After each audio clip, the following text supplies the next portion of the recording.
Hi, welcome back to my channel, my lifelong weight loss journey. My name is Patty, and this is episode number 5. We're going to be discussing the years of 2000 through 2009. I'll be talking about the surgeries I had, the diets I tried, other struggles that may have been going on at the time which interfered with weight loss. And so we're going to talk about all those. So as the new millennia started in 2000, I was going to Weight Watchers again. I always kept trying it. I don't know why. But tried that, and I think every diet that I would see, I would buy the books. I belonged to book clubs, and I had the sugar diet, this diet, that diet, I did the keto diet, the 5-2 diet, and you name it. If it was out there, somebody was trying it or talking about it, well, I tried it. I wish I had all the money that I spent over the years on the diets and different things trying, because no one could be rich, all the money I spent.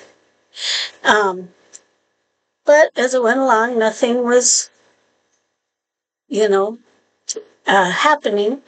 So then in June, the end of June, like June 28th of 2002, I had another gastric bypass. They had to go in and redo it because the first time that I had in 1989 had staple line failure, and by this time I had a different doctor, and he said that he did something. He said, I also put like a ring thing, something on it, so that it was never going to stretch out past the size of a turkey egg. And you know what? It hasn't, because I had a endoscopy in 2020, trying to think here, 3 years ago. Yeah, 2003. Yeah, February, they did my yearly or my every 5-year colonoscopy, and at the same time they did an endoscopy. And I have because they wanted to check on that, I was having some, and then I have a hiatal hernia, which at that time it was kind of small, they said, but it does bother me, but they didn't do anything. But they said, my stomach is still the size of a turkey egg. So that's, not that big, a turkey egg. But that doesn't mean that it would help me lose weight when your body's not doing what it's supposed to do with the hormones, the insulin and stuff. But, yeah. And of course, they find the polyps in the other end, and the ulcer is right at the end of where they did because I had the Roux-en-Y gastric bypass, and where they connected the esophagus and the stomach. Right there at that connection is where I have an ulcer. Yeah, so I have to be careful because of that. But yeah, so it'll be a few more years, and I'll have to have it's been 3, so like 2 more years, and then I have to have the colonoscopy again, because they've been finding polyps. But the last time in 2003, they found 3. 2 of them were types that never turned into cancer, they said, or like 99% never turned into cancer, and 1 though was the type that can turn into cancer. So I have to have them every 5 years unless I start having some other problems. But I had the gastric bypass on June 28th, 2002. At that point, I was up to 350 pounds. I was miserable. Yeah, I had type 2 diabetes. Medicine was keeping it in check, but I was miserable, and the majority of the weight was in my abdomen. It came way out to the end of my knees, and it was like rounded. I mean, it's like it just kept going there and stretching, and they fixed hernia when they were in there. And so, of course, I'm a slow loser. And I did lose it because, you can't eat nothing. And by January of, well, let's see, yeah, 2003 was the year. I was 43 years old, and my mother passed away from cancer. She'd been fighting for 5 years. And so we knew it was coming, but it's still hard. And she was on hospice, and we were there. And the month prior, my brother-in-law, I was 7 years old when he married my sister. So he'd been my brother-in-law a long time. He had just turned 55 a week or two prior, and he was mowing the lawn and had a coronary bypass, or a heart attack that killed him right out there. And he was skinny as a rail, this person, but, the life he led was too much coffee, cigarettes, and other things over the years, and working like 52 shifts in a row all the time, always on the go, hardly getting any sleep. So, but that was hard.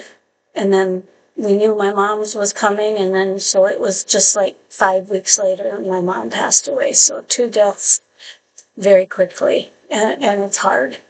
And then when we got, and by then I had lost like 100 pounds by that summer.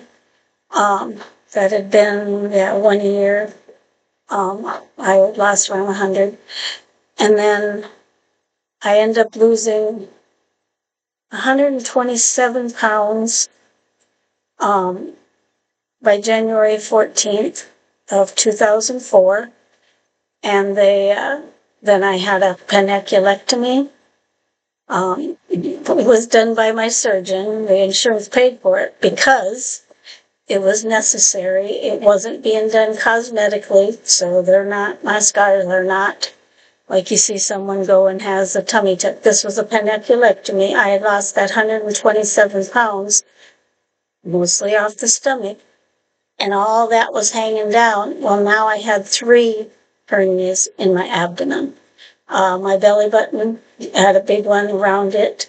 That was volleyball size. Then I had another volleyball sized one and a softball sized one. And I had a softball sized mass of fat that had gotten something around it, and it had died. It was necrotizing. So that never would have went away. They removed that out. But the skin they removed was 23 pounds of skin off my abdomen. Now, you'd think removing that much, I would have a super flat stomach. No, they did what they could, and of course you're swollen and everything, but yeah, I mean, I ended up at 199 pounds that day when after surgery and got to go home.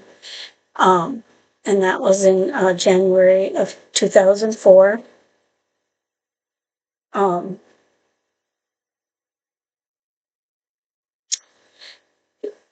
And I stayed on the diet that they provided, watching, what I was eating. It was under 1,000 calories a day but from the day that I had the gastric bypass, I no longer had, I was no longer diabetic.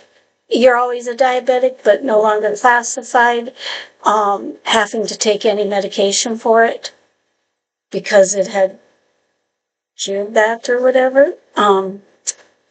it felt a lot better to have that, but after going through all that trauma of the major surgery, I mean, they cut me from breastbone to pelvic bone, from hip to hip. So that's a major abdominal surgery. And having already lost all the, weight. So at that point, then I was 150 pounds lighter. I had lost my brother-in-law and my mother. And then the year later, on the first Mother's Day of 2004, was the first Mother's Day without her. And my sisters and I had went to the cemetery, and I couldn't drive home. My sister had to drive back over to her house, and then when my husband was with my dad and mom, and I got an attack, and the headache was so bad, and then I ended up it turned into fibromyalgia, which just kept affecting me. Your brain fog, the headaches. I mean, I couldn't even it felt like a truck ran over me, like a semi. Yeah. And then we went through all kinds of medications, them trying to try this one. No, that didn't help. Try this. So we went 6-7 months of different medications before they finally, then the rheumatologist diagnosed that I had fibromyalgia, severe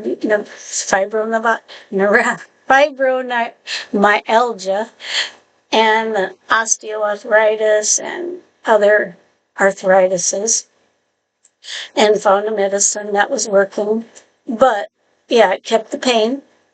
I wasn't able to work anymore because this pain medicine that I took, they had me on a high dose. It had naproxen and some other, another like opioid type in it, this medication.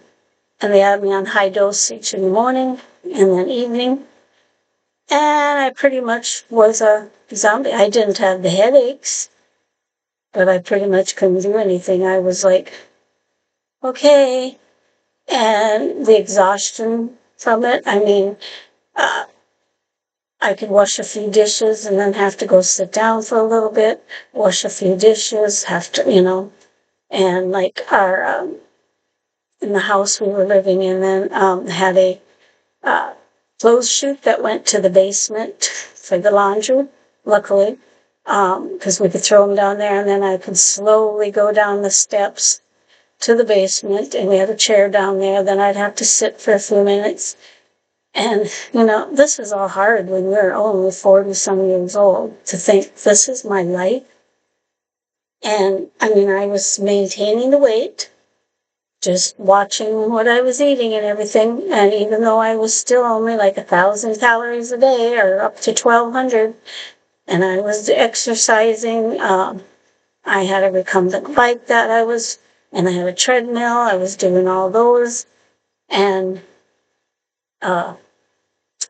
nothing. It just stayed. I mean, I stayed right around there, right around the 200. Thought, okay, is this where I'm going to be forever? Kept on, like, if I had to go to the doctor in the morning or something, I could not take my morning dose, so then you're in the pain, but that way I could drive if I didn't have someone to, it wasn't a life. You're just kind of, and then in 2005, my husband got prostate cancer and had to have surgery. It was very aggressive. It had wrapped around his bladder. It was very aggressive. So he had that, but the week prior, I found a lump in the female area, and my gynecologist, they did a sample, and it was precancerous, but if it didn't get taken care of, but where it was located was very precarious. And he said, I mean, he was a surgeon, but he sent me to Minneapolis to the lady who taught him, she was at the University of Minnesota hospital. So I had to go down there, and then they did the surgery. They took a wedge out in the area, leaving very little. They had to keep going until they got, no more was showing up on the testing or whatever. And then we went, so then I came home, and then a week later, he had surgery. So I'm taking care of him, went from the hospital, taking care of emptying he had,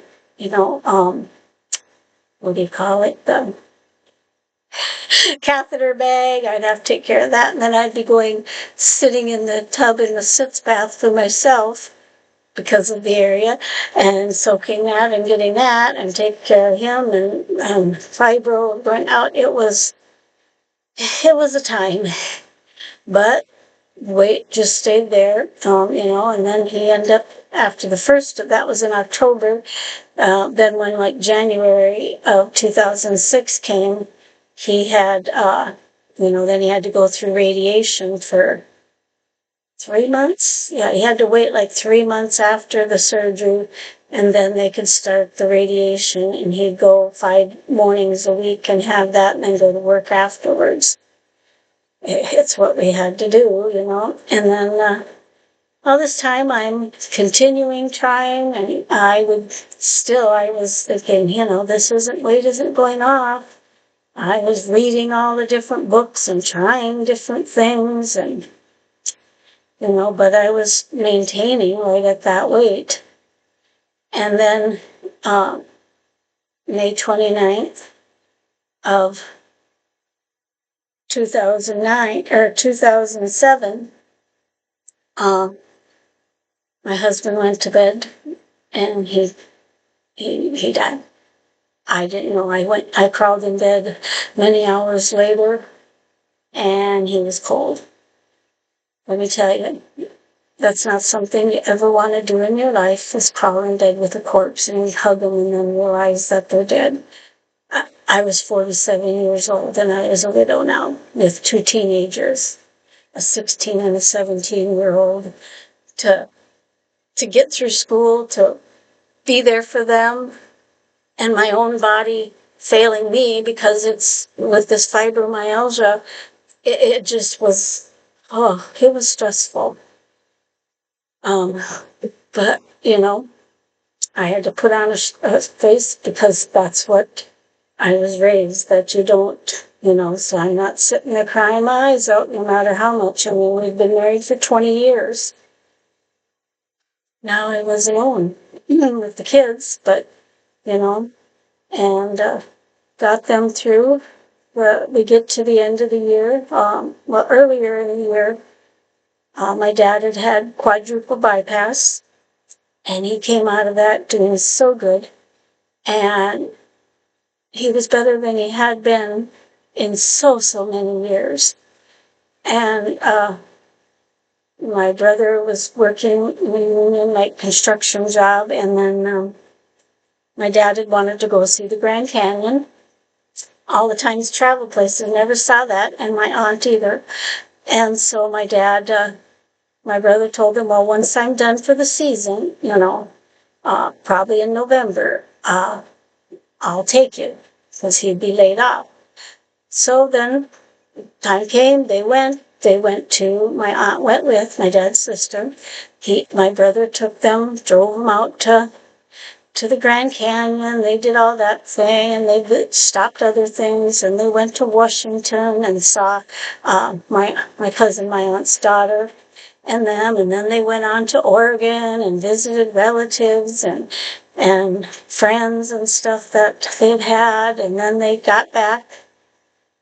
They were gone 3-4 weeks, and they got back, and we would usually have a family Christmas party, and we had it at my niece's house in December there, trying to find where everybody, before all their, family Christmases started. And so it was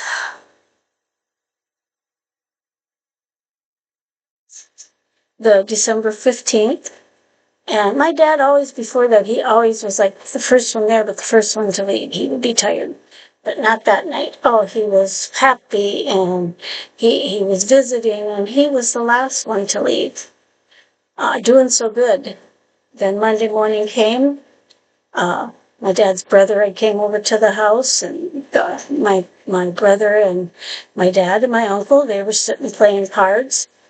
And all of a sudden, my dad just froze and was staring straight ahead. And my brother's like, "Daddy, it's your turn. It's your turn." And he didn't say nothing, and they kept talking. And then my brother got up and went over to him and touched him, and he just tipped over. He had a brain aneurysm. They got him to the hospital. He came out a little bit, but he didn't remember. I mean, he asked me where my husband was. And I'm like, "Well, he died in May." Oh yeah, I know, yeah. But he did not want any things done, and they said it would probably cause more damage to go in and try to stop this.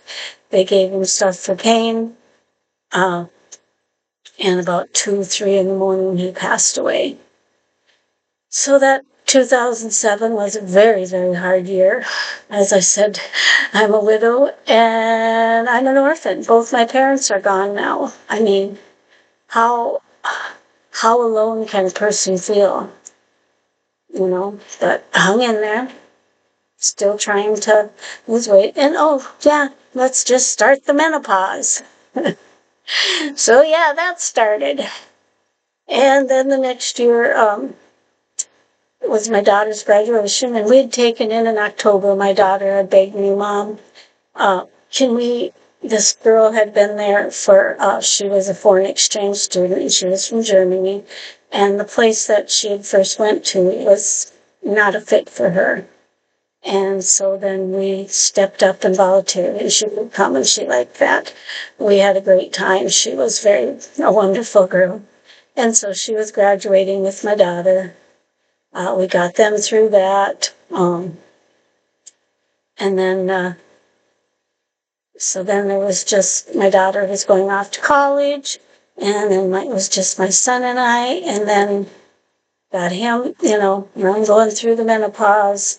I had always promised my husband back when he was going through his cancer. He said, because I was 11 years younger than him, he asked me, made me promise him that I wouldn't, that I'd get myself back out there if something had happened to him. So begrudgingly, I did met someone, but I said, we went out and stuff. We dated for like 2 years, over 2 years. I said, "Nope, I can't, other than I have 2 kids to finish." Got her graduated, and then got him graduated. And then the kids went off on a tour to Europe with the school. Both of them went on this. I paid for them to go on this trip. And then my son was going to go off to college too when he got back. And I'm like, sometimes you can get yourself in a relationship. I think things now, when I look back, I'm like, I think I was scared. I hadn't been alone. I was married for 20 years. And then it was the 2 years after that. And now I'm going to totally be alone. I had the kids there. But now I'm going to be totally on my own. And I don't have my parents. And I think, when I look back, I'm like, yeah. Because this relationship that I was in, there were signs, and I was overlooking them because I was like, whatever, I didn't think I deserved better than that, and I was alone, and I'm like, am I going to be alone forever? And I didn't have any self-confidence or anything, and so I found with menopause, I'd started putting on a little bit of weight. I think I'd put like 10 pounds back on. But December of 2009, when Christmas Eve, we got married. Then a month or 2 after the marriage. in my heart, I knew that it was the mistake that I shouldn't have made, but I was trying to stick it out, thinking, but he changed. He had been putting on this front. Yeah, the facade fell off, and found out real reasons, and he was still in love with his ex-wife, and he thought that, oh, I must have got a lot of money, because my husband died. Well, we didn't have lots of life insurance, let me tell you. We were living paycheck to paycheck, so. But he never once asked about it till after we were married. And then once he found out, oh no, things changed. Yeah, the attitude towards me, and I put up with it for a while. And then in 2012, the beginning of 2012, I said, no, I'm not living in that old house where he was at. We got a trailer house where I paid for 3/4 of it. Small trailer house in this little town. And I had got a dog. I got myself a dog. I rescued a Chihuahua. And getting him, he loved me totally from the minute I rescued him. He was like 6 years old, and he had been abandoned. He'd been like a breeder, and then he got hip dysplasia, and so, but he was my dog, my protector, and he gave me the strength that it finally got to the point in 2012 that I said, no, I am not going to put up with this. I deserve better than to be treated this way. Get out. Get out of my house. And we filed for divorce, kicked him out. Didn't make it to our 3rd anniversary. I put up with enough. It was just me and the dog, and that's all I needed. But right before that, a few months prior, in the early part of 2012, I'd gotten really sick and I had to go in, and they did all these tests. Well, here all my counts were way off. My kidneys were starting to be affected, and I was having inflammation so high. And then they found out that the medicine they'd had me on for all these years for my fibromyalgia had been recalled. That made me so mad that they were supposed to have, it had been recalled over 6 months prior, and they had given me a new thing prior, not that long ago. So that, with the high doses of the naproxen in it, had caused kidney problems. And so then I had to go on prednisone for 3 weeks. And at this point, I had put on, with the menopause, I had put a total of 25 pounds. And in those 3 weeks, I was not eating anything different, because I'm one who tends to eat the same thing every day. It's just a thing. And eating that same, and I was riding the recumbent bike for 2-3 hours a day. I was putting on it, plus walking, and then eating like 1,200 calories a day. And I gained, during those 3 weeks on prednisone, 25 pounds. So now I'm back up to 250 and trying to get that off. Oh. So then after the divorce, I started, working on different things. Oh, I'm sorry.